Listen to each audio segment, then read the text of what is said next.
সামনে কোরবানির ঈদ আর এই কোরবানির ঈদের সময় সবার বাসায় গরুর মাংস থাকে আর এই গরুর মাংস আর আলু দিয়ে বানিয়ে ফেলতে পারেন মজাদার একটা স্ন্যাক্স।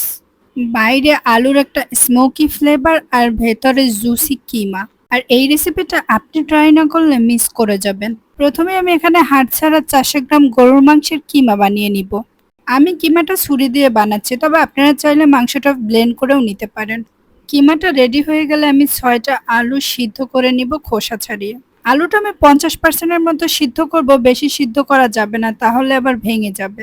এরপর কিমাটা বানানোর জন্য এখানে আমি ক্যাপসিকাম কুচি, পেঁয়াজ কুচি, কাঁচামরিচ কুচি আর ধনেপাতা কুচি নিয়েছি। প্রথমে আমি লবণ দিয়ে কিমাটা থেকে যে পানি বের হবে সেটা দিয়ে কিমাটা খুব ভালোভাবে সিদ্ধ করে নিয়ে দিয়ে দিব কুচানো কাঁচামরিচ, ক্যাপসিকাম ও পেঁয়াজ কুচি। সবশেষে দিয়ে দিব ধনেপাতা। আলুটা রেডি করার জন্য আস্তে আস্তে করে ছুরি দিয়ে আলুর ভেতরের অংশটা বের করে নিব।